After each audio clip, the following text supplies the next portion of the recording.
Welcome बच्चों, स्वागत है आपका मेरे चैनल वर्टेक्स इंस्टीट्यूट में। आज हम 12th फिजिक्स के chapter 2 electrostatic potential and capacitance का पार्ट सेकंड स्टडी करेंगे। ये वीडियो नंबर 2 है। इससे पहले मैंने एक वीडियो नंबर 1 बनाई है जिसको आप जरूर देखें। इस वीडियो को देखने से पहले उस वीडियो को जरूर देखें। उस वीडियो का लिंक मैंने डिस्क्रिप्शन में दे रखा है। तो बच्चों, अब ज्यादा टाइम वेस्ट ना करते हुए हम सीधा मेन टॉपिक से शुरू करते हैं। आज के हमारे ये 4 टॉपिक्स हैं जिनके बारे में आज हमें स्टडी करना है। इसमें पहला टॉपिक है electric potential due to electric dipole. Electric dipole से कितना इलेक्ट्रिक पोटेंशियल जनरेट होता है वो आज हम पढ़ेंगे। नेक्स्ट है work done in rotating an electric dipole against electric field. Electric field के अगेंस्ट अगर मैं किसी डायपोल को घुमाऊं तो उसमें कितना वर्क करना पड़ेगा वो हम फाइंड आउट करेंगे। नेक्स्ट है electric potential energy of an electric dipole. Electric dipole में कितनी पोटेंशियल एनर्जी स्टोर होती है वो हम जानेंगे। एट लास्ट आज का टॉपिक होगा equipotential surface and its properties. इसके बारे में अच्छे से समझेंगे। ये बहुत जरूरी टॉपिक होता है। कई लोग इसे इग्नोर करते हैं। काफी चीजों में इसके अंदर बहुत सारी बातें होती हैं, पर उसे कई बच्चे क्या करते हैं, इसे थ्योरी समझ के छोड़ देते हैं। पर ये एक बहुत इंपॉर्टेंट टॉपिक है। और ये चारों टॉपिक बच्चों आज के सारे नीट, आईआईटी और एयरफोर्स और भी बहुत सारे कॉम्पिटिशन जितने भी होते हैं उन सब के लिए इंपॉर्टेंट है चारों के चारों। इस पर भतेरे क्वेश्चन आते हैं, ढेर सारे क्वेश्चंस आते हैं, इसलिए इस वाले टॉपिक को बिल्कुल भी मिस मत करिएगा बच्चों। ठीक है, तो आज हम बिना टाइम वेस्ट किए सबसे पहले टॉपिक से पढ़ना शुरू करते हैं। तो बच्चों, हमारा पहला टॉपिक है electric potential due to electric dipole. तो सबसे पहले हम इलेक्ट्रिक डायपोल बनाएंगे और उसकी वजह से इलेक्ट्रिक पोटेंशियल को कैलकुलेट करेंगे। देखिए कैसे। इसको समझने के लिए एक माइनस क्यू चार्ज और एक प्लस क्यू चार्ज को लेते हैं और उन्हें जोड़ते हैं। उनके बीच का डिस्टेंस हमने मान लिया 2a। इसका मिड पॉइंट है O। ठीक है, इस O से r डिस्टेंस पर और थीटा एंगल पर एक पॉइंट P है, r कॉमा थीटा। इस r कॉमा थीटा को आपको समझा दूं पहले ये होता क्या है। इसे कहते हैं पोलर कोऑर्डिनेट सिस्टम। क्या बोलते हैं इसे? Polar coordinate system. Polar coordinate system का फायदा ये है कि इससे आप किसी भी पोजीशन को आसानी से डिक्टेट कर सकते हैं। ये भी एक तरीके का फ्रेम ऑफ रेफरेंस ही होता है। जैसे कार्टेशियन कोऑर्डिनेट सिस्टम होता है ना, वैसे ही जैसे एक्स वाई वाले बता रहा हूं मैं। इसके अलावा भी और कई सारे होते हैं, cylindrical coordinate system, planar coordinate system, etcetera etcetera, बहुत सारे टाइप है। पर छोड़िए उनको। तो मेन तो ये है कि इसे इस तरीके से शो किया गया। तो r और थीटा p की पोजीशन बताते हैं। अब यहां इस p पॉइंट को मैं इससे जोड़ दूंगा और उसको नाम दे दिया मैंने b पॉइंट। फिर मैं इस p पॉइंट को a से जोड़ दूंगा। यहां पर इस वाले का नाम दे दिया a। ठीक है बच्चों, यहां पे बात की जाए, अगर मैं यहां से एक परपेंडिकुलर डालूं अप्रोक्सीमेट सेम लेंथ का, तो ये और ये बराबर हो जाएंगे। अगर मैं यहां से परपेंडिकुलर डालूं तो ये थीटा, लगभग थीटा, एग्जैक्टली नहीं बच्चों, लगभग थीटा, ध्यान रखना। वैसे इसका ये परफेक्ट नहीं होता, परफेक्टली जो इसका मीनिंग है वो कुछ और है। ठीक है, इस चीज का ध्यान रखना। तो ये और ये वाला डिस्टेंस और ये वाला डिस्टेंस कैसे हो जाएंगे? फिर बराबर हो जाएंगे।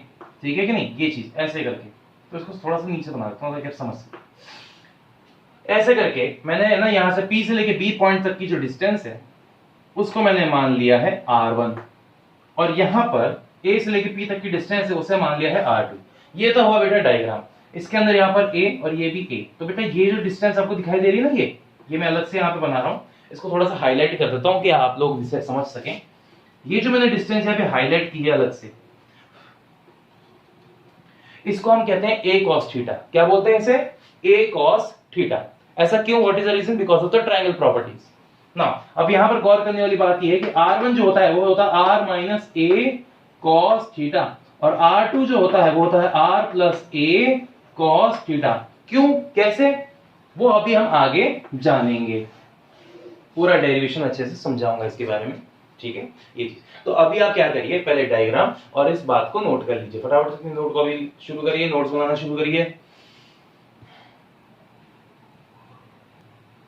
तो बेटा ज्यादा टाइम वेस्ट ना करते हुए सीधा हम फर्स्ट पॉइंट से शुरू करते हैं इसके। इन ट्राइंगल POB, POB ये वाला ट्राइंगल है आपका, देखिए ये रहा परपेंडिकुलर। वैसे तो परपेंडिकुलर क्या है, यहाँ पे आर्क लेंथ है वैसे ही। ठीक है ना, तो गौर करते हैं, यहां से लेकर यहां तक की जो लेंथ है ये है A cos थीटा। पूरी लेंथ जो है वो है R, यहां से लेकर यहां तक की, देखो ठीक है। और ये जो है ये है R1, तो बेटा ये भी कितनी हो जाएगी फिर, ये वाली भी R1, सही है, हाँ ठीक है, ये लगभग लगभग सेम है। तो होता ये है कि यहाँ पे जो R है वो लगभग लगभग बराबर होगा R1 plus a cos theta के। हाँ ये थोड़ा सा आपको समझने में दिक्कत आ सकती है, ये चीज क्या है, बट इसको निकालने से पहले एक बहुत ही बड़ी ट्राइंगल प्रॉपर्टी की कैलकुलेशन की गई जिससे बहुत ज्यादा टाइम कंज्यूम होता है, इसलिए उस टाइम को बचाने के लिए हमने इसको ऐसे इजी वे में समझाने की कोशिश की है बच्चों। एक्चुअली में इसका मेथड है ना काफी लेंथी है, जो बीएससी लेवल का होता है, बीएससी लेवल के मेथड को अगर मैं यहाँ पे अभी समझाने बैठा तो ये पूरा टॉपिक जो है 1 घंटे का, जिसमें मैं बाकी 4 भी कराना चाहता हूँ, वो हो ही नहीं पाएंगे। ये एक ही टॉपिक में आप पूरा 1 घंटा ले बैठोगे, ठीक है ना। और फिर उसके बाद ये सिर्फ डाइपोल नहीं, उसके अंदर क्वाड्रुपोल, ऑक्टापोल, ठीक है ना, हेक्सापोल, ऐसे करते हुए खूब सारे हो जाएंगे। और फिर उसके बाद कैलकुलेशन, मतलब मैं 11th और 12th का सिखाने के बजाय या फाउंडेशन के बजाय मैं कॉलेज डिग्री लेवल पे पहुंच जाऊंगा, जो कि सही नहीं होगा। इसलिए मैं इसको एक नॉर्मल वे में समझा रहा हूं। अब यहाँ पे मुझे चाहिए R1, तो R1 हो जाएगा R minus a cos theta. ये हुआ बेटा इक्वेशन नंबर 1। लो जी भाई, ये बात तो आप सबके समझ में आ गई होगी। ऐसे ही अब मैं दूसरे पॉइंट को भी समझा रहा हूं, ठीक है।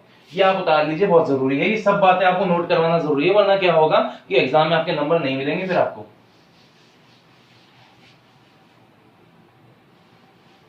इसको आराम से बनाएंगे। अब हम ट्रायंगल लेंगे POA, ये वाला। तो देखिए ये भी थीटा है, तो यहां से लेकर यहां तक जो होगी ये भी हो जाएगा A cos थीटा। यहां से लेकर पूरी की पूरी यहां तक की लेंथ जो है वो कितनी है, वो है बेटा R2। और अगर ये R है तो यहां से लेकर यहां तक की लेंथ भी क्या होगी, ये R। तो ऐसे करके R2 का वैल्यू जो है साफ साफ पता चल रहा है, मान लेते हैं R plus a cos theta. और ये हमें चाहिए था, इक्वेशन नंबर 2। लो भाई आ गई, ये R2 का वैल्यू निकाल लिया। एक मिनट, सेकंड पॉइंट था in triangle POA, second point in triangle POA, triangle बनाया, R मैच किया, ए cos थीटा मैच किया, R2 से लिखा और ये वैल्यू हमारी आ गई, ठीक है बेटा। अब तीसरा पॉइंट, थर्ड पॉइंट के बारे में लिखिए आप लोग।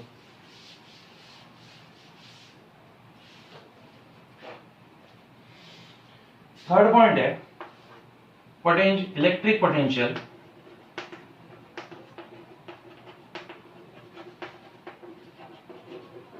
Due two plus Q charge.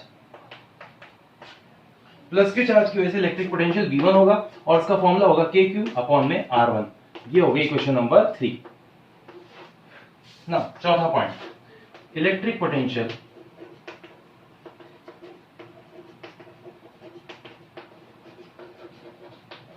Due to minus Q.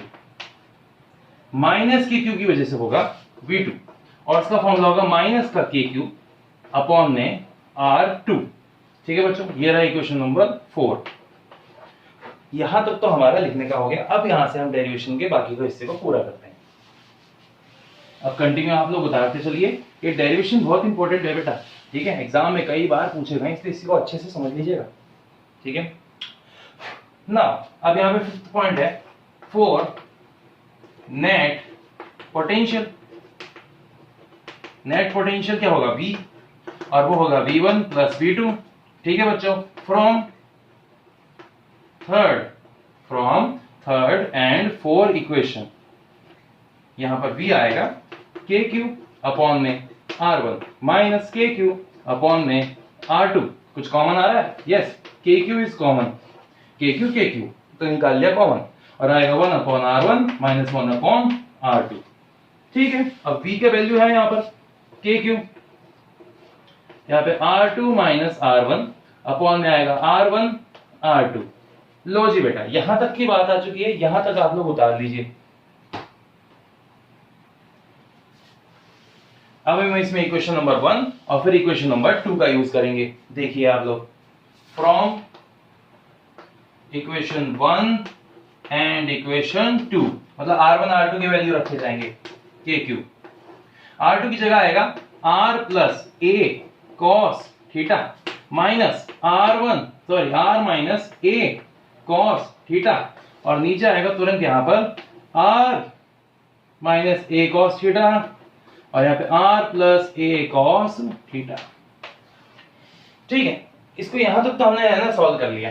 अब इसके आगे क्या है, बस सिंपल मैथमेटिक्स, छोटी मोटी मैथमेटिक्स लगेगी और सिंपल ये इसका आंसर आ जाएगा। तो v आएगा के क्यू, यहाँ पे r plus a cos theta minus r plus a cos theta, और नीचे आएगा यहाँ पर r square minus a square cos square theta. ये कैसे आया बच्चों, ये आपको कुछ समझना होगा। इसमें एक फॉर्मूला लगा है जो कि मैं पहले भी आपको बता चुका हूं, ठीक है, और आप लोगों ने कई बार से यूज कर रखा है, ठीक है ना। a cos theta and a cos theta becomes 2 cos theta, 2a cos theta, और यहां तक सारे कैलकुलेशन होने के बाद हमारे पास एक फाइनल प्रोडक्ट फॉर्मूला आता है। वो फॉर्मूला कुछ इस प्रकार है, v इज इक्वल टू के क्यू, यहां बचेगा 2a cos थीटा और नीचे बचेगा यहां पे r square minus a square cos square theta. यहां पर q का वैल्यू रख सकते हैं, v इज इक्वल टू के, यहां पे होता है p अपॉन में 2a, q का वैल्यू होता है p अपॉन 2a, और यहां पे 2a cos theta, r square minus a square cos square theta, ठीक है। तो गौर करने वाली बात यह है,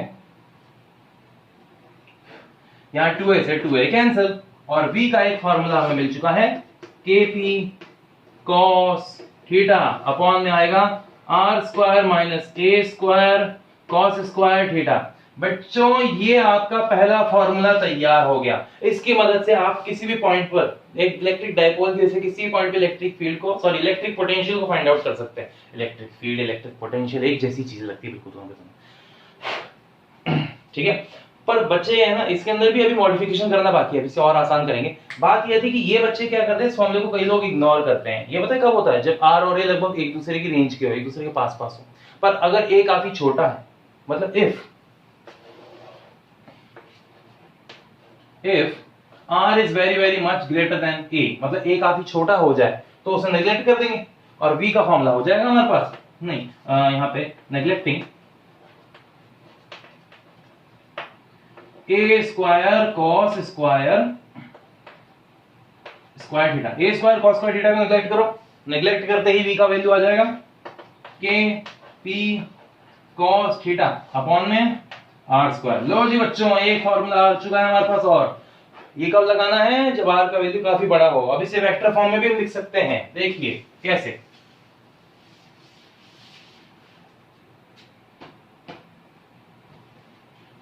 वेक्टर फॉर्म में लिखने के लिए यहां पर आपको एक बात समझनी पड़ेगी कि कौन कौन वेक्टर है। p वेक्टर है और r वेक्टर है, तो हम इसे ऐसे लिखेंगे, v equal to k p r cos theta upon में नीचे r क्यूब। हाँ बच्चों, अब यहाँ पे p r और cos थीटा वेक्टर फॉर्म का एक है ना, स्केलर प्रोडक्ट यानी कि डॉट प्रोडक्ट बना रहे हैं, तो ऐसे हम लिखेंगे k p vector dot r vector upon में नीचे r क्यूब। ये इसकी वेक्टर फॉर्म हो गई।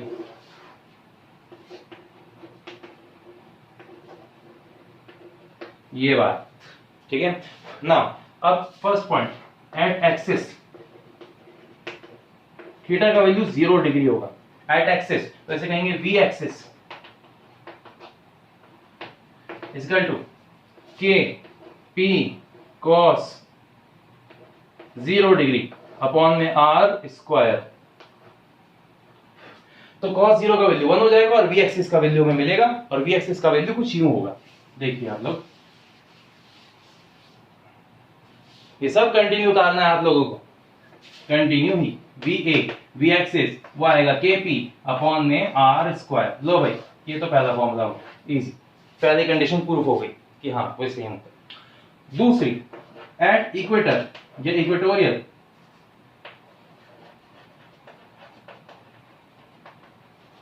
एट इक्वेटोरियल थीटा का वैल्यू हो जाएगा 90 डिग्री।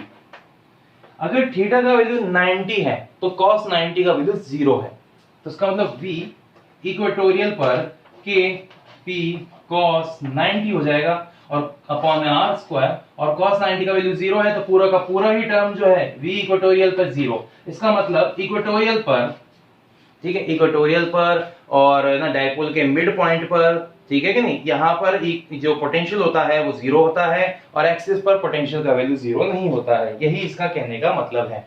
तो बेटा हमारा पहला टॉपिक जो है electric potential due to electric dipole, तो यहाँ पर पूरा हुआ। अब हम दूसरे टॉपिक की तरफ जाते हैं, वर्क डन वाले में। ठीक है, तो बेटा सेकंड टॉपिक है हमारा work done in rotating an electric dipole against electric field. Electric field के अगेंस्ट अगर हम कोई वर्क करते हैं तो जाहिर सी बात है उसको हम कैटेगरी करते हैं इलेक्ट्रिक वर्क में। ठीक है, और इलेक्ट्रिक और मैकेनिकल कैसे जुड़े हैं आपस में वो देखिए। अब सबसे पहले हम यहाँ पर अज्यूम करेंगे यूनिफॉर्म इलेक्ट्रिक फील्ड के बारे में। ज्यादा इलेक्ट्रिक फील्ड लाइनें मत बनाना बच्चों, वरना आप परेशान हो जाओगे, डायग्राम बनने के बजाय बिगड़ और जाएगा। तो इलेक्ट्रिक फील्ड आगे की तरफ जा रही है, ये बात तो हमें साफ साफ दिखाई दे गई। ओके, पहले हम चार्ज की बात करते हैं। प्लस क्यू चार्ज जो है वो यहाँ रखा हुआ था।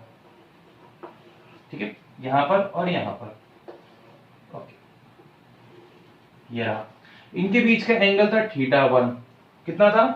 θ1।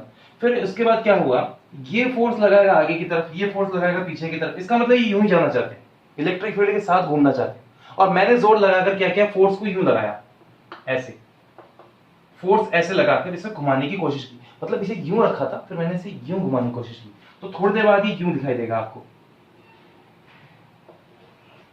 ये आया माइनस क्यू इधर और ये आया प्लस क्यू इधर। ठीक है, तो यहां से लेकर यहां तक का एंगल कितना हो गया, θ2 हो गया। यहां से लेकर यहां तक जो एंगल में परिवर्तन हुआ वो है dθ। कितना हुआ बच्चों, dθ। और यहां पे जो टॉर्क लगाया गया है, ठीक है कि नहीं, वो है टाउ। हाँ, इलेक्ट्रिक टॉर्क, याद आया आपको? तो इलेक्ट्रिक फील्ड के अंदर ये इस तरीके से काम हमारा यहाँ पर हुआ है। तो बेटा आप लोगों को डायग्राम थोड़ा सा कॉम्प्लिकेटेड लग सकता है, इसकी बढ़िया बढ़िया पिक्स जो हैं वो आपको जाहिर सी बात है नेट में मिल सकती हैं। क्या है कि ये diagram 3D point of view से है, बिकॉज क्योंकि जब हम किसी को घुमाते हैं तो उसमें 3D वेक्टर यानी कि एक्सियल वेक्टर का यूज होता है। मैं आपको बताता हूँ कैसे। मैं इसे घुमा रहा हूँ इस तरफ, तो बेटा ये मेरी उंगलियां यूं घूमेगी और अंगूठा आएगा बाहर की तरफ, आपकी तरफ। तो इसका मतलब टॉर्क की डायरेक्शन यूं है और dθ की डायरेक्शन है, dθ इसकी भी डायरेक्शन यूं ही है। मतलब dθ और टॉर्क दोनों किसी डायरेक्शन में होगा बच्चों, सेम डायरेक्शन में। हाँ, ये थोड़ा सा कॉम्प्लिकेटेड पॉइंट है ना, ये चीज आपको सीखनी पड़ेगी। ये एक्सियल वेक्टर, ये चीज आपको सीखनी पड़ेगी अच्छे से। तो सबसे पहले यहाँ पे जो नेक्स्ट चीज आती है वो है वर्क डन बच्चों। ठीक है, कॉकरोच आ गया था, बताओ मेरे टांग पे चढ़ने की कोशिश कर रहा। फर्स्ट वर्क डन वो होगा dw और उसका फॉर्मूला होगा टॉर्क इनटू dθ। अब यहाँ पे टॉर्क और dθ बिल्कुल कहा था मैंने सेम डायरेक्शन में है, एक्सियल वेक्टर है, तो dw हो जाएगा यहाँ पे टॉर्क dθ और यहाँ पर cos 0 डिग्री। तो cos 0 डिग्री का वैल्यू 1 है, तो dw का वैल्यू आ जाएगा यहाँ पर टॉर्क dθ। Equation number 1। लो बच्चों, पहले आपकी कंडीशन यहाँ पर आ चुकी है, फर्स्ट इक्वेशन हो चुकी है। अब मैं आपको इसको लिखवाता हूँ। ठीक है, अब आप इसे कंटिन्यू लिखते जाएंगे। ठीक है बच्चों, मैं इसे मिटा देता हूं पूरे को।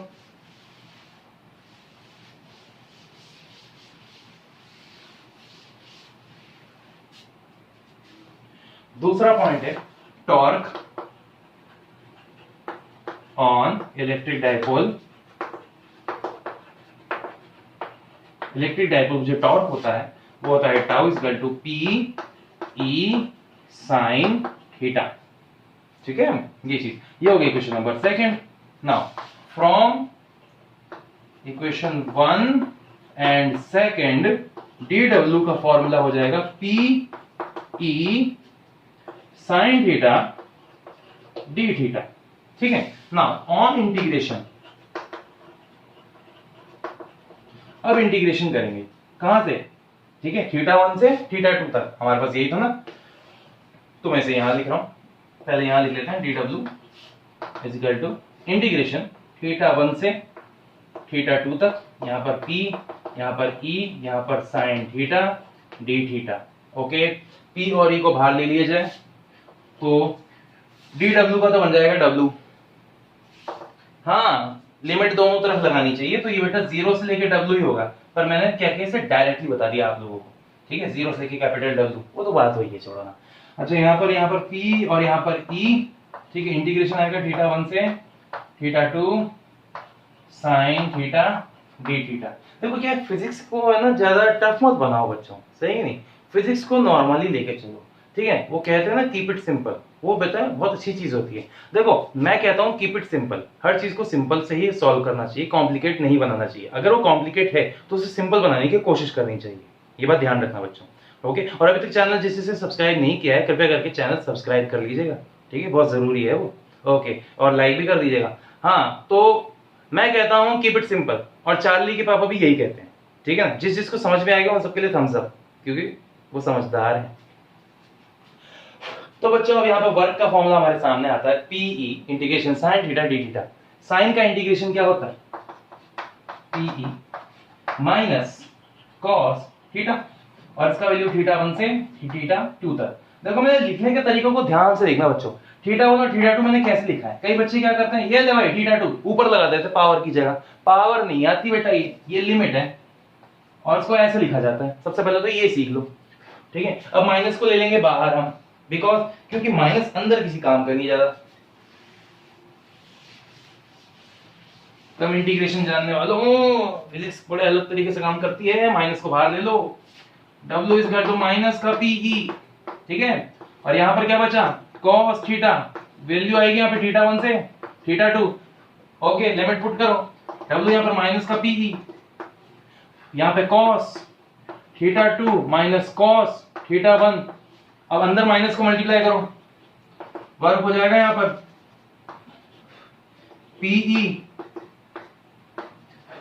वो हो जाएगा यहाँ पर cos theta 1 minus cos theta 2। ले भाई, ये हो गया वर्क। इस वर्क के फॉर्मूले से हम ये पता लगा सकते हैं कि एक एंगल से दूसरे एंगल तक ले जाने में कितना वर्क करना पड़ेगा electric potential, sorry electric dipole पर, ठीक है, ये चीज। अब इसके कुछ केस हैं, ठीक है, स्पेशल केस जिनको हमें स्टडी करना है, तो उनके बारे में हम समझ लेते हैं। इनके स्टडी केस क्या है, देखिए।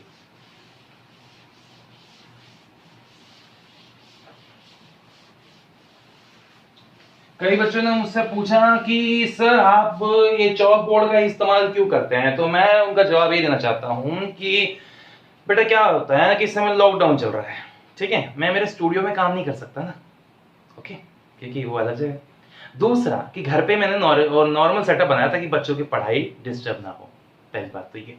दूसरा कि जितने साधन हैं उसमें भी मैं पढ़ा रहा हूँ, और वैसे भी पढ़ाई के लिए टीचर का बोलना और लिखना ये जरूरी होता है, ना कि ये दिखाना। दिखावटीपन में जो रह जाता है ना, सही कि नहीं, उसे सिर्फ शो ऑफ मारना है लाइफ में, और शो ऑफ में उसकी जिंदगी कट जाएगी। शो ऑफ में नहीं रहना बच्चों, अपने को फोकस करना है करियर पे, क्योंकि असली चीज पता है क्या है, हीरा जब कच्चा होता है ना तब वो चमक नहीं देता, चमक वो तब देता है जब उस पर कट लगते हैं, 57 कट। ये बात ध्यान रखना, हीरे पर 57 कट लगते हैं तब उसमें वो विशेष चमक आती है, वो स्पेशल प्रॉपर्टी जो है। ओके, और वो कैसे, हीरा कहीं अंधेरे में भी रख दोगे ना तो भी चमकेगा। अगर हम नॉर्मल सेटअप में भी काम कर रहे हैं ना तो भी अच्छा पढ़ाएंगे, ठीक है ना, चाहे इसके लिए हमें बड़ा महंगा सेटअप करें या नहीं करें।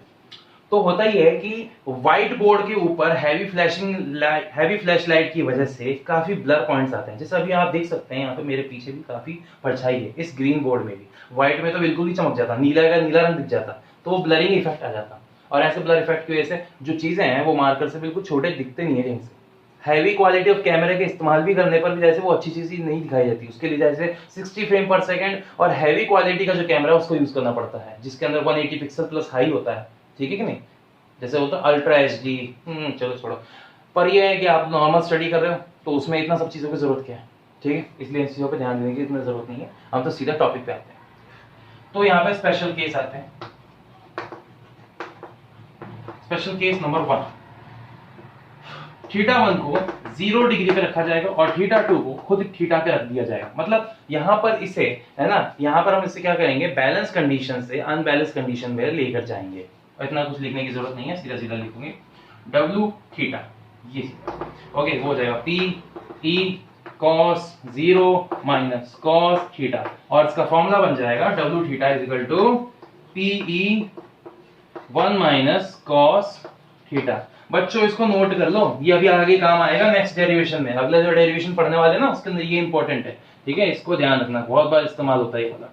चलिए पहला इसके स्पेशल केस तो उतार लिया होगा सबने, मैं इसे मिटा देता हूं, ठीक है। अब दूसरा special case, special case number 2, theta 1 को 0 पे रखेंगे और थीटा 2 को 90 डिग्री पे रख देंगे। तो ऐसे करके इस बार क्या होगा, सेकंड कंडीशन में यहाँ पे W यानी कि वर्ग 90 डिग्री पे रखा जाएगा और वर्ग 90 पे आता है cos 90। cos 90 का वैल्यू 0 होता है, ठीक है। अगर cos 90 का वैल्यू 0 है तो इसका सीधा सीधा मतलब ये है कि वर्ग ओनली डिपेंड करेगा पीई टर्म्स पे। तो वर्ग 90 डिग्री का जो आ रहा है वो है पीई, बस खत्म। ये हुआ इसके लिए। तीसरा केस जो है बच्चों, अब मैं इसे मिटा देता हूं, ठीक है ना। आप तीसरा केस लिखिए, थीटा कितना 0 से 180 डिग्री तक ले जाएंगे आप। अगर 180 डिग्री तक ले जा रहे हैं तो यहां पर 180 कर देंगे और यहां पर cos 180 हो जाएगा। cos 180 का वैल्यू होता है -1, ठीक है। और यहां पर जो सॉल्यूशन आएगा वो होगा वर्ग 180 degree will be 2pe, 2pe। तो सबसे ज्यादा वर्क हमें 180 डिग्री पर ही करना पड़ेगा, यही इसका मीनिंग है, यही इसका मतलब है, ठीक है। यहां की बात तो समझ में आती है हमें। अब आती बात, यहां पर ये डेरिवेशन तो कंप्लीट होता है तो इसका मीनिंग क्या है, पहले तो आप ये समझाता हूं मैं। होता क्या है कि हम डायपोल को जब घुमाते हैं ना अपनी तरफ से फोर्स लगा के, ठीक है ना, फोर्स तो क्या टॉर्क लगाते हैं और वो इलेक्ट्रिक फील्ड देने के बाद होता है, इलेक्ट्रिक फील्ड अप्लाई कराते हैं, उसको घुमाते हैं, वो सब एक्सटर्नल फैक्टर्स हैं, वो सब चीजें। तो ये सब करने पर कितना वर्क करना पड़ेगा, कितना नहीं करना पड़ेगा, ये सब कैलकुलेट हम कर रहे हैं। अब हम तीसरे टॉपिक पर आ जाते हैं आज के हमारे।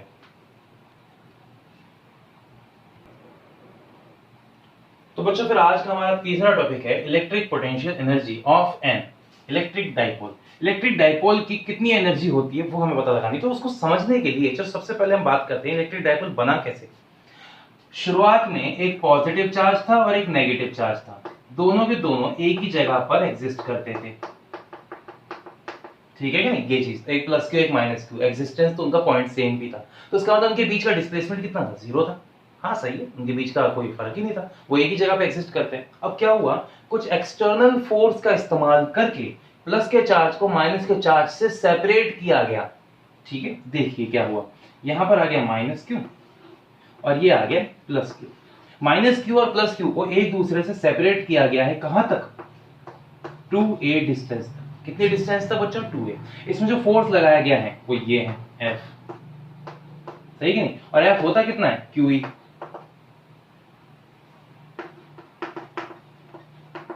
ये बात। अब फोर्स दोनों तरफ लग रहे हैं तो क्या दिक्कत है, एक को पकड़ लो एक तरफ लगा लो, एक को पकड़ लो एक तरफ लगा लो, बात तो वही बैठेगी। तो हमें फोर्स का मैग्नीट्यूड चाहिए, डायरेक्शन से उसका भी कोई मतलब नहीं है, ठीक है बेटा। तो फर्स्ट केस ऐसा था कि ये अलग ना सेम पोजीशन पे थे, फिर उसके बाद इन दोनों को अलग किया गया। तो यहाँ पे इन दोनों को अलग करने में एक वर्क करना पड़ेगा, वो वर्क होगा W1, ठीक है ना। तो यहाँ पर फर्स्ट पॉइंट आता है work done to make electric dipole. Electric dipole बनाने में जो वर्क होगा वो होगा W1, वो होगा फोर्स इंटू डिस्प्लेसमेंट। डिस्प्लेसमेंट कितना है यहाँ पर, 2a। मैं यहाँ पर F इंटू डी ही कर देता हूँ ताकि आसान रहेगा आपके लिए। फोर्स इंटू डिस्प्लेसमेंट, फोर्स कितना है QE और यहाँ पर डिस्प्लेसमेंट कितना है 2a, ठीक है बच्चों। यहाँ तक तो बात समझ में आती है। ओके, पहले आप यहाँ तक उतार लीजिए, ये बहुत जरूरी है, ये भी कंटिन्यू डेरिवेशन है, साथ साथ रहेगा लगातार बिना रुके। तो अब इसके ऊपर के सेल को मिटा देता हूँ मैं। ओके, तो अब इसके आगे देखिए, तो W1 इज इक्वल टू यहाँ पर फोर्स इंटू डिस्प्लेसमेंट का आता है यहाँ पर Q into 2a into E, ठीक है बच्चों। ये चीज हुई। पर अब बात करें वो दोनों के दोनों क्या करेंगे, एक दूसरे को अट्रैक्ट भी करेंगे वापस, ठीक है कि नहीं, ये बात ध्यान रखना। तो work is equal to negative the potential energy. अभी बताता हूँ कैसे। यहाँ पर हो जाएगा PE because P is equal to Q 2a, ये याद रखना बच्चों, ये चीजें नोट करने की। अब हम बात करें, अगर मैं इसे छोड़ दूं तो वापस अपनी एनर्जी पर आएंगे ये, ठीक है। तो यहाँ पर here U1 is equal to minus के W1 हो जाएगी, ये गौर करने वाली बात है, ठीक है। तो U1 का वैल्यू आ जाएगा माइनस का PE, इक्वेशन नंबर 1। बेटा इस कॉन्सेप्ट को समझिए, कई लोग क्या करते हैं डायरेक्ट पोटेंशियल एनर्जी फॉर्म में कन्वर्ट कराते हैं, सही कि नहीं, यही चीज गलत है। पहले वो चार्ज क्या है, कई लोग क्या करते हैं कि दोनों चार्ज पहले इंफिनिटी पे थे, उन दोनों को पास में ला रहे हैं, पास में ला क्या रहे हैं, वो खुद ही आ जाएंगे भाई। पॉजिटिव नेगेटिव एक दूसरे को अट्रैक्ट करते हैं। वर्क तो कब होगा, जब इन दोनों को हम सेपरेट करेंगे एक ही दूसरे से पॉइंट पर, ठीक है, ये चीज होती है। तो ये थोड़ा कॉन्सेप्ट समझने की चीज है। अगर आप लोगों को ये चीज ज्यादा मुश्किल लग रही है तो आप इसे आसान कॉन्सेप्ट में भी समझ सकते हैं इन्फिनिटी वाले, पर वो क्या है कि वो एक तरीके से इरेगुलर पैटर्न में, तो उससे ज्यादा करेक्ट नहीं कह सकते, ये ज्यादा एकदम करेक्ट वाला पॉइंट है। तो हमारा फर्स्ट एनर्जी आ गया, फर्स्ट पोटेंशियल एनर्जी आ चुकी है माइनस का पीई, ये तो आ गया फर्स्ट पॉइंट। अब इसके आगे जो सेकंड पॉइंट है उस पर ध्यान देते हैं।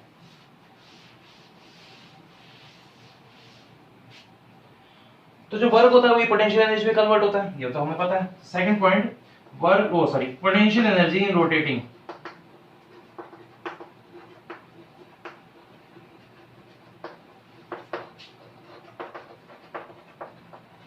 रोटेटिंग में यानी कि इसे घुमाने में जो पोटेंशियल एनर्जी होगी वो होगी U2 और इसका फॉर्मूला है PE 1 माइनस कॉस थीटा। ठीक है, ये हो गई क्वेश्चन नंबर 2। देख लीजिए बच्चों, अब क्या लेके आता वो सीधा था, फिर मैंने क्या किया उसे घुमाया। देखिए कैसे, वो पहले यूं था, ओके इसे यहां पर बना देता हूं, प्लस क्यू माइनस क्यू, ये पहले सीधा था, फिर मैंने इसे घुमा दिया एक एंगल थीटा तक, ये रहा प्लस क्यू और ये रहा माइनस क्यू। तो थीटा एंगल तक घुमाने में भाई जो वर्क करना पड़ा होगा वो सारा का सारा वर्क एनर्जी में कन्वर्ट हो गया, ठीक है कि नहीं, और वो एनर्जी है U2। अब यहाँ पर हम बात करें इक्वेशन 1 और इक्वेशन 2 है, तो टोटल पोटेंशियल एनर्जी वो जो हो जाएगी वो होगी इन दोनों का टोटल, यानी इन दोनों का सम। काफी इजी डेरिवेशन था, बिल्कुल बिल्कुल इजी था। अब यहाँ पे चमत्कार देखिए इसका, टोटल पोटेंशियल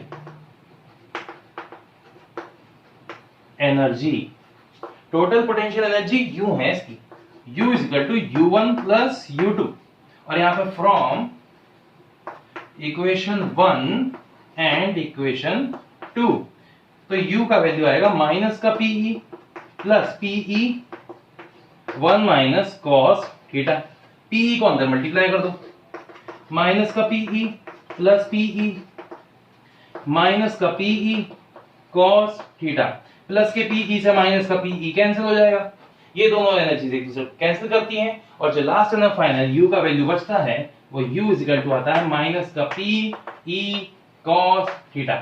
वेक्टर फॉर्म में अगर मैं इसको बात करूं, वेक्टर फॉर्म में लिखना हो तो माइनस का P vector dot E vector, लो भाई ये इसकी पोटेंशियल एनर्जी का फॉर्मूला हमें मिल गया। एक इलेक्ट्रिक डायपोल में इतनी पोटेंशियल एनर्जी स्टोर होती है। तो ये रहा आज का थर्ड टॉपिक कंप्लीट हो चुका है बच्चों। अब हम सीधा मेन टॉपिक यानी चौथे टॉपिक पर आते हैं, इक्विपोटेंशियल सरफेस पे, वो देखिए आप लोग। तो बेटा आज का आखिरी टॉपिक और चौथा टॉपिक ये है कि equipotential surface and its properties. Equipotential surface होती है, तो सबसे पहले मैं इसकी आपको डेफिनेशन लिखवाता हूं। देखिए तो बेटा इक्विपोटेंशियल सरफेस के बारे में डेफिनेशन कुछ इस प्रकार है, दैट इमेजिनरी सरफेस, पहली बात तो इमेजिनरी सरफेस होती है, ठीक है ना, रियल नहीं होती। अगर हम रियल की बात करें तो इसको हम जाहिर सी बात है बना सकते हैं ज्योमेट्रिकली, पर वो ज्यादा प्रैक्टिकली नहीं रहेगा, ठीक है ना। That imaginary surface in electric field, इससे पहली बात तो इलेक्ट्रिक फील्ड में होनी चाहिए सरफेस, ऐसे वैक्यूम में मीडियम उन सब में बाद में, पहले इलेक्ट्रिक फील्ड में होनी चाहिए, ठीक है। Which has equal value of electric potential, मतलब उस पे हर पॉइंट पे इलेक्ट्रिक पोटेंशियल का वैल्यू एक जैसा होना चाहिए, तभी से इक्वी पोटेंशियल, इक्वी का मतलब इक्वल पोटेंशियल सरफेस, समझ रहे हो, तभी कह रहे हैं इसको, at each point on surface called equipotential surface, equipotential surface इन्हें कहते हैं। अब इसका एक अच्छा सा एक एग्जांपल है जो मैं आपको पेश करना चाहता हूं। तो बेटा मेरे पास एक बुक है जिसे कहते हैं हैलिडे रेसनिक वॉल्कर, ये एक बहुत ही बड़ी और बहुत ही इंपॉर्टेंट बुक रही है फिजिक्स की। इसमें फंडामेंटल ऑफ फिजिक्स बताई गई हैं, ये वर्ल्ड वाइड फेमस है फिजिक्स के लिए। इसे 3 बहुत ही बढ़िया जाहिर सी बात है प्रोफेसर्स ने मिलकर तैयार किया है, उनके नाम है हैलिडे रेसनिक और वॉल्कर, ठीक है। उन्होंने अपनी बुक में एक बात शामिल की थी, ये वाली, जिसे मैं आपके सामने पेश कर रहा हूँ। यहाँ पर एक लेडी के बाल आप लोग देख सकते हैं हवा में ऊपर उठ रहे हैं, अचानक से हवा में ऊपर उठ रहे हैं। तो यहाँ पे साफ साफ लिखा हुआ है, यहाँ पर सिक्विया नेशनल पार्क, जहाँ पर ये गए थे घूमने के लिए, ये एक टावर पे थे, ठीक है ना। थोड़ी देर में क्या हुआ, लड़की के बाल खड़े होने लग गए, हवा में अपने आप ऊपर उठने लगे, बिकॉज आसपास क्लाउड्स थे, ओके, बारिश का मौसम था, वैसे भी होने वाले थे, ठीक है। तो थोड़ी देर बाद क्या हुआ, वहां पे बिजली आके गिरी और उन सबकी मौत हुई। पर ऐसा व्हाट इज द रीजन, ऐसा क्यों हुआ, बिकॉज, और पहले ही अंदेशा मिल चुका था इन सबको कि वहां से निकल जाना चाहिए था। बताता हूं कैसे। ये कॉन्सेप्ट थोड़ा सा समझने के लिए है, इस चीज को समझिए। क्या हुआ कि लेडी के बाल इसलिए खड़े हो रहे थे क्योंकि वो इलेक्ट्रिक फील्ड में मूव करने की कोशिश कर रहे थे, बिकॉज उन पे चार्ज था, वो लीनियरली मैच करने की कोशिश कर रहे थे। और वहां पे जिस तरीके से बाल खड़े हो रहे थे तो उनके चारों ओर, बाल के चारों ओर इमेजिनरी सरफेस बन रहे थे। वो इमेजिनरी सरफेस और कोई नहीं, एक भी पोटेंशियल सरफेस ही थे। हाँ, ये बाल खड़े होने का मतलब वहां पे साफ साफ था कि वहां पे चार्ज जो है वो ज्यादा इकट्ठा हो गया है। चार्ज कौन सा? नेगेटिव, ऊपर की तरफ पॉजिटिव, पॉजिटिव नेगेटिव थंडर, यानी बिजली तो कड़केगी। तो इसलिए वो चीजें जाहिर सी बात है सूचना देने के लिए था, वहां से उनको लोगों को निकल जाना चाहिए। तो इस बात को ध्यान रखो बच्चों, जब भी आपके आसपास कभी बाल खड़े होने लग जाए, रोंगटे वगैरह खड़े हो जाए, या फिर कुछ ऐसी चीज है ना अनगिनत अनहोनी सी घटना होने लग जाए, तो बेटा वहां से निकल लेने में समझदारी है, बिकॉज झटका लग सकता है। ठीक है, इलेक्ट्रिक पोटेंशियल का असली नाम है झटका, और ये अच्छे को दे चुका है। ठीक है कि नहीं? इसलिए बच के रहना इस चीज से। तो ये जो कॉन्सेप्ट मैंने आपको अभी बताया है, ये उसके अंदर साफ साफ बताया हुआ है। इस बुक के, न्यूमेरिकल बुक की, कॉन्सेप्ट बुक की फंडामेंटल इतने बढ़िया है कि अगर आप इसे तैयार करते तो बाकी सब फिजिक्स की बुक आप भूल जाएंगे। एससी वर्मा क्या है? कुछ भी नहीं होगी अगर ये कर लोगे आप लोग तो। ये इंटरनेशनल लेवल की बुक है। ठीक है कि नहीं बच्चा? और से तैयार करके ही मैं आप लोगों को पढ़ाऊँ। तो बच्चों, इक्विपोटेंशियल सरफेस का जो प्रैक्टिकल था वो आपको मैंने बता दिया कि ऐसा एक बार वहां हुआ था और क्या खतरा हुआ उसका आप देख सकते हैं। अच्छा, इसके और एग्जांपल्स कहीं देखने को मिलते हैं? हाँ, बहुत जगह है, पर उन पे हम चर्चा करेंगे नहीं, क्योंकि वो नेट पर आप सर्च कर लीजिएगा, उनके प्रैक्टिकल इफेक्ट्स हैं सारे के सारे, आप देख लीजिएगा। तो इक्विपोटेंशियल सरफेस की जो डेफिनेशन और ये कॉन्सेप्ट है, ये तो मैंने आपको समझा दिया। अब मैं इसकी बाकी की चीजें आपको समझाता हूँ। तो बच्चों, अब इसकी प्रॉपर्टीज के बारे में पढ़ते हैं। तो पहली प्रॉपर्टी क्या है देखिए। पहली प्रॉपर्टी तो ये है बच्चों की इक्विपोटेंशियल सरफेस इमेजिनरी होती है। ठीक है। दूसरी प्रॉपर्टी ये है बच्चों, two equipotential surface never intersect each other. वो एक दूसरे को कभी नहीं काटते सरफेस। मतलब जैसे मैं आपको समझाने की कोशिश करूं, मेरे दोनों उंगलियां यहाँ पे मैंने फंसा दी, ठीक है कि नहीं? तो अब आप देख सकते हैं यहाँ पर, ये अगर मैं एक सरफेस मानूं, ये दूसरी सरफेस मानूं, तो ये दोनों सरफेस क्या कर रही है? एक दूसरे को इंटरसेक्ट कर रही है। क्या इक्विपोटेंशियल सरफेस ऐसा करती है? जी नहीं।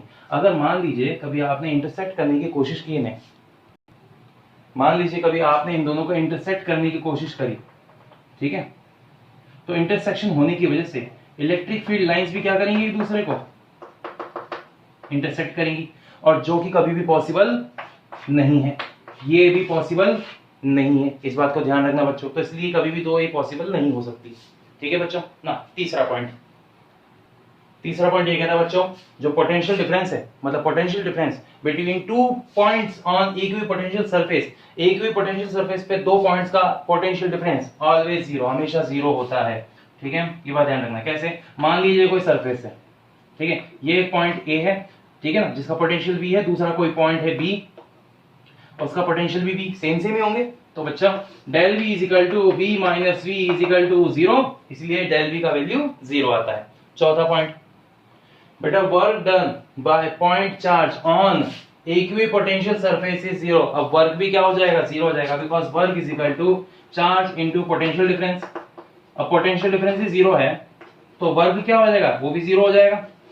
तो इक्विपोटेंशियल सरफेस पे वर्क भी नहीं होता। मतलब ये है कि अगर कोई भी इक्विपोटेंशियल सरफेस है आपके पास, इनफाइनाइट रेंज की, बहुत जा रही है, और यहां पर आपने कोई चार्ज रखा है, पॉइंट चार्ज, उसको एक हल्का सा मार दो स्ट्राइकर की तरह, यूं हल्की सी उंगली ठक मार दो इसे, ये बिना रुके लगातार इस पर आगे मूव करता रहेगा। ठीक है कि नहीं? क्योंकि इसको अपोज करने वाला वर्ग तो बचा ही नहीं। ठीक है, इसलिए ये कंटिन्यूअसली मूव करता रहेगा। और यही वो कारण है कि न्यूक्लियस के चारों ओर इलेक्ट्रॉन्स भी लगातार क्या करते रहते हैं? घूमते ही रहते हैं, बिकॉज वो इक्विपोटेंशियल सरफेस में ही घूमते हैं। हाँ, वैसे प्रैक्टिकली तो हम बात करिए, सिर्फ एस ऑर्बिटल के लिए ज्यादा लागू होता है, पी ऑर्बिटल में थोड़ा सा क्लॉज है। ठीक है, एस ऑर्बिटल में तो ज्यादा सही है। तो बच्चों देखो, electric field lines are normal, यानी perpendicular to equipotential surface. Equipotential surface के हमेशा परपेंडिकुलर होती हैं। देखो, अगर मान लो ये कोई इक्विपोटेंशियल सरफेस है, तो इसके परपेंडिकुलर होगी, ठीक है, वो होगी इलेक्ट्रिक फील्ड।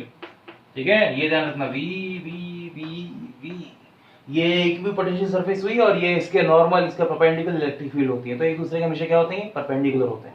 ये बात ध्यान रखना बच्चों। तो बेटा अगला पॉइंट है इक्विपोटेंशियल डायग्राम।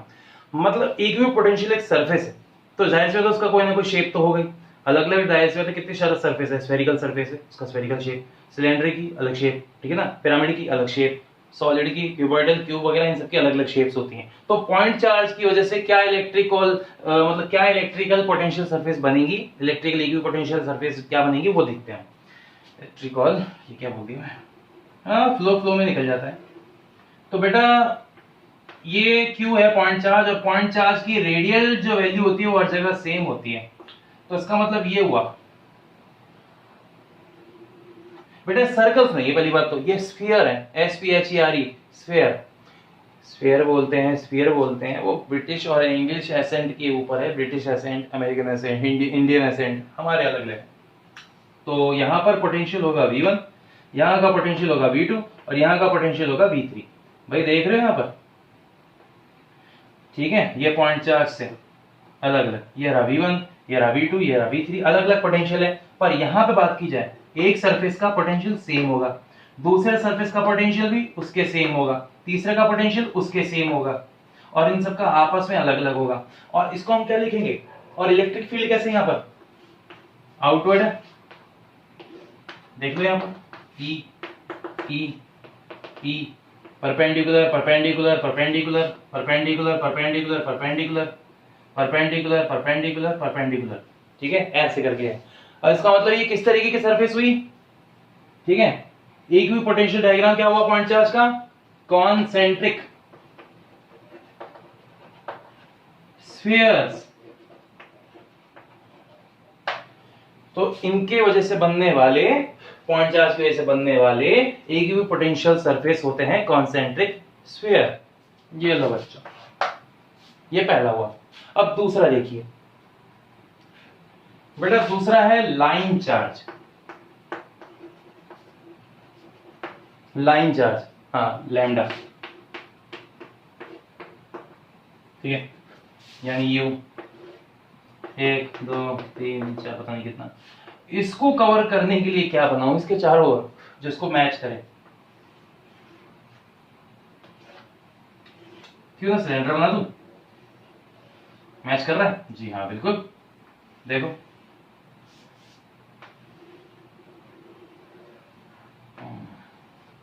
ये लो भाई, देखो गौर करना चाहिए, ये क्या है, सब इंजीनियरिंग का हिस्सा है ये भी, ठीक है, ये ध्यान रखने की चीज है कि आपको कैसे बनाना है डायग्राम, आप उस पर कितना फोकस करते हैं। ये सब बातें ही तो आपको धीरे धीरे करके आपकी नॉलेज बढ़ाती हैं। और आदमी जीता किस पर, सबसे ज्यादा नॉलेज पर। ये जो आप पढ़ रहे हो ना, ये सब कुछ नॉलेज पर ही बेस्ड है। अगर नॉलेज अच्छी होती है तो इंसान हर तरीके की चीज में कामयाब होता है। नॉलेज वीक होती है तो वो कुछ नहीं करता। जनरल नॉलेज की बात नहीं कर रहा हूं, नेता नांगलों की बातों में आके मिलता भी क्या है, बस बेरोजगारी, ठीक है। तो मैं इसको डायग्राम को थोड़ा सा यहां से ऐसा बनाता हूं कि ये लगे 3D में ओरिजिनली।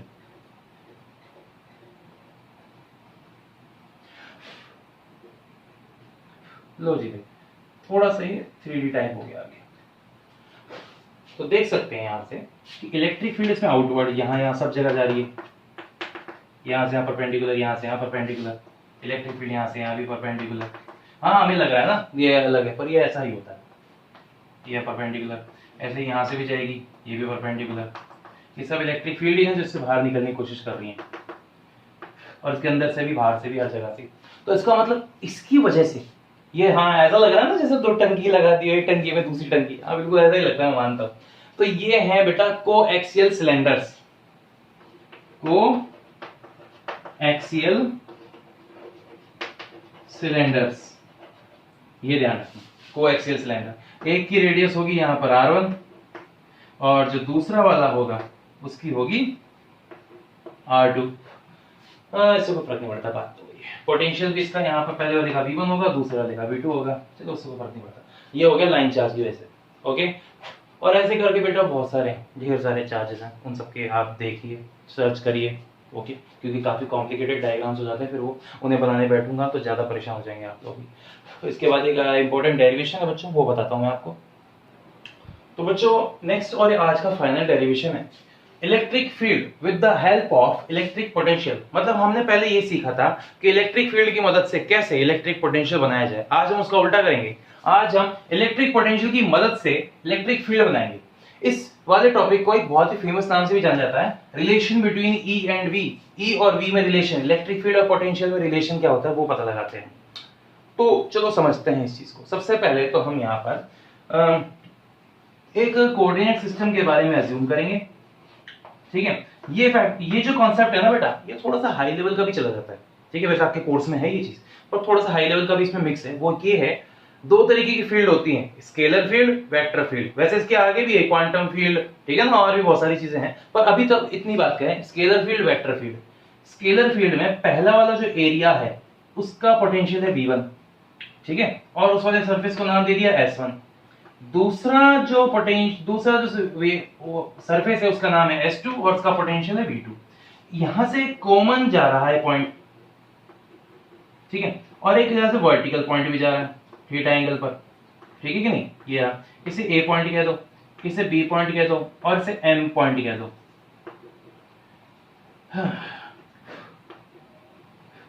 तो बेटा यहां से यहां तक का रिलेशन, इनके बीच का कॉन्सेप्ट, ये सब चीजें मैं फाइंड आउट करनी है। तो बेटा यहां से यहां तक की जो कॉन्सेप्ट है उसको हम समझते हैं। ये तो हो गया बेटा आपका dr, ओके, और dr का जो है ना फैक्टर होगा वो होगा dr cos थीटा। ऐसे करके बहुत सारे कॉन्सेप्ट बैठते हैं।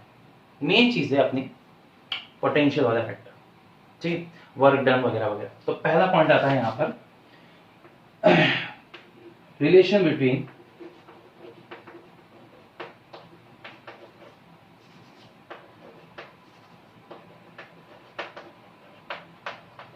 force and electric field।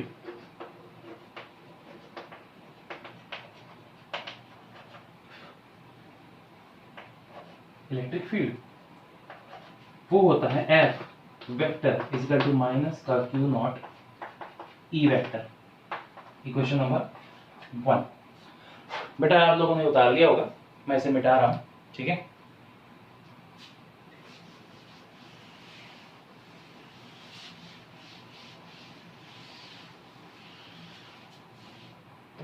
क्या है कि कंटिन्यू नोट्स बनाते रहिए, फायदा आप ही को है बच्चों।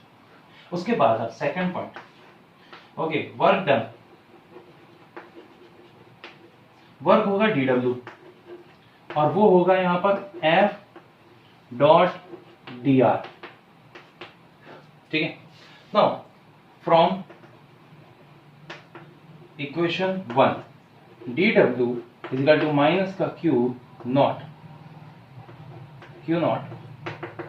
E vector dot dr vector, ठीक है बच्चों। ये हो गई इक्वेशन नंबर सेकंड। लो भाई हमारी सेकंड इक्वेशन आ चुकी है हमारे पास। तीसरा point, from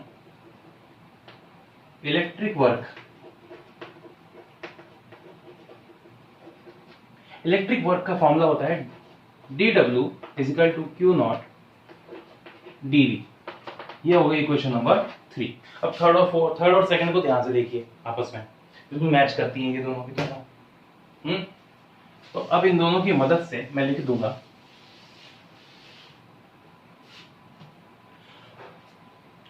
Q naught dv is equal to minus Q naught E dot dr, ठीक है। Q नॉट से Q नॉट कट गया, dv का वैल्यू आता है माइनस का E डॉट dr।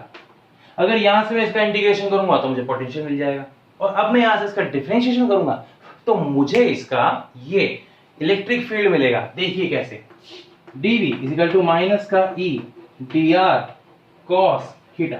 dr को इसके नीचे ले जाइए तो यहां पर E cos थीटा का वैल्यू आता है माइनस का dv अपॉन में dr।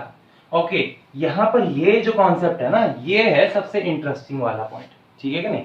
यहां पर if E cos theta is equal to ER मान लिया जाए, मतलब इसका रेडियल कंपोनेंट, ये रेडियल कंपोनेंट कहलाता है।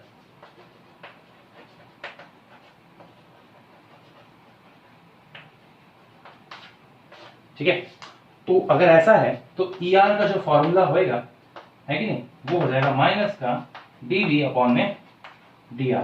ये हमारा पहला पॉइंट आ चुका है, ठीक है कि नहीं। इसे हम कह देंगे इक्वेशन नंबर 4। ये है हमारी इक्वेशन नंबर 4 और इसी इक्वेशन की मदद से अब हम आगे की चीज फाइंड आउट करेंगे। देखिए कैसे।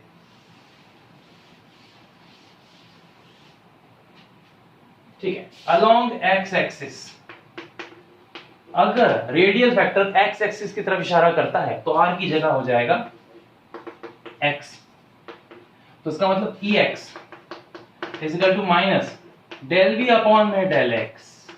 यार ये क्या बला हो गई, वहां तो डी लिखा है, यहाँ पे डेल क्या लगा दिया। तो मैं आपको बताता हूं बेटा, एक नई चीज है, इसको बोलते हैं partial differentiation. Del by del x या फिर डेल आर, कुछ भी ले लो, इसको बोलते हैं partial differentiation operator. Partial differential operator, ठीक है। ये कैसे काम करता है ये आपको न्यूमेरिकल में पता चलेगा, ठीक है। अभी मैं आपको एक न्यूमेरिकल कराऊंगा, उसके अंदर समझ में आएगा अच्छे से आपको ये चीज। तो ये चीज आ गई ना, अलोंग, अब मैं इसको जल्दी लिख देता हूं, अलोंग वाई एक्सिस आर कितना हो जाएगा, वाई हो जाएगा, तो यहां पर ई वाई और ये हो जाएगा माइनस का डेल वी अपॉन में डेल वाई, ठीक है। और अलोंग जेड एक्सिस आर का वैल्यू जेड हो जाएगा, तो ऐसे करके आ जाएगा ई जेड और उसका वैल्यू आएगा डेल वी अपॉन में डेल जेड, ठीक है बच्चों। माइनस में माइनस लगाना हो गया, तो यहां पर तो यहां तक की तो बात पूरी होती है अपनी, ओके। ये रेडियल कंपोनेंट हमें मदद कर रहा है इस फैक्टर्स को बनाने में, ये बात ध्यान रखेंगे। अब आते हैं हम ओरिजिनल कॉन्सेप्ट पे, इलेक्ट्रिक फील्ड के कॉन्सेप्ट पे।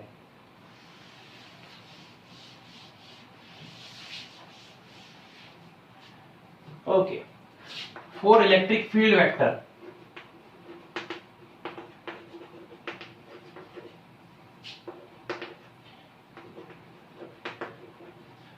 इलेक्ट्रिक फील्ड वेक्टर होता है ई वेक्टर और उसका फॉर्मूला होता है ई x i cap, E Y j cap और ई जेड के कैप। मैं कह रहा हूं ना आपको ये इजी मेथड है काफी, ठीक है, इससे फायदा ही होगा आपको ना। E vector is equal to minus del we upon में del x i cap, minus का डेल वी अपॉन में डेल वाई जे कैप और माइनस का डेल वी अपॉन में डेल जेड के कैप। ऐसे करके अब हम इसको शॉर्ट फॉर्म में लिखेंगे और वो आ जाएगा, माइनस कॉमन लेने पर बचता है यहाँ पे del y del x i cap plus del by del y j cap plus del by del z k cap और लास्ट में v।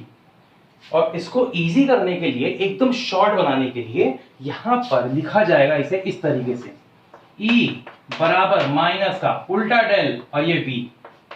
ये उल्टा डेल जो है ना, इसको बोलते हैं यहां पर ग्रेडियंट, ठीक है।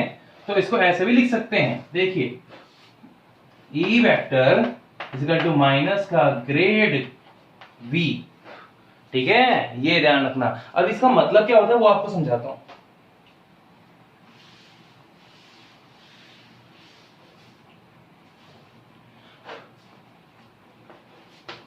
हियर उल्टा डेल जो है वो है माइनस का, सॉरी माइनस में तो कुछ नहीं है, del by del x i cap plus del by del y j cap plus del by del z k cap, ठीक है। ये कैसी क्वांटिटी है, ये एक वेक्टर क्वांटिटी है, वेक्टर ऑपरेटर कहते हैं इसे, ओके। और इसकी यूनिट भी है, इसकी यूनिट होती है मीटर इनवर्स या पर मीटर, हाँ जी बिल्कुल, ये है इसका यूनिट, पर मीटर ढंग से लिख दो वरना गड़बड़ करोगे, पर मीटर, ठीक है।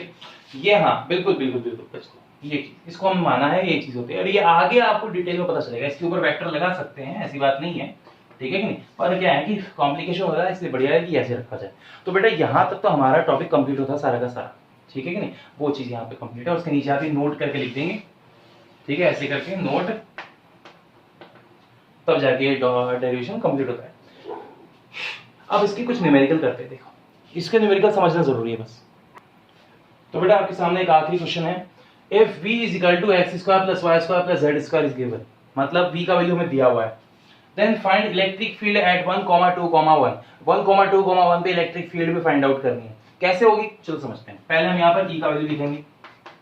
ई का वैल्यू आएगा माइनस का डेल बी, ठीक है ना। डेल को हम ऐसे लिख सकते हैं माइनस का डेल बी अपॉन में डेल एक्स आई कैप, फिर यहाँ पे डेल बी अपॉन में डेल वाई जे कैप, और फिर यहाँ पे डेल बी अपॉन में डेल जेड के कैप।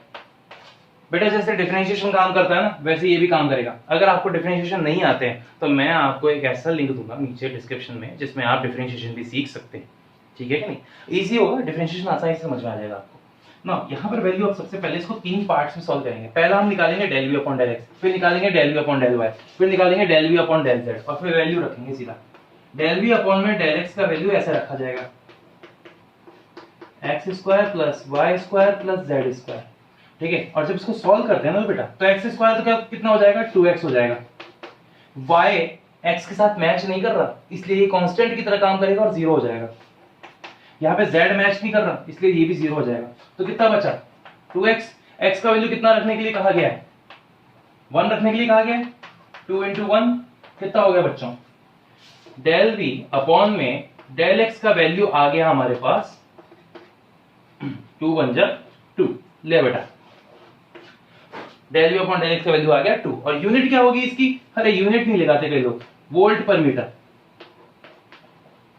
लो जी भाई ये आ गया 2 का वैल्यू, ये del we upon del x का वैल्यू आ गया। ऐसे del we upon del y और del we upon del z की वैल्यू भी निकालेंगे हम, ठीक है। ये आप लोग करिएगा, ओके। अब मैं मिटाता हूं थोड़ा सा, वो जरूरी पॉइंट है,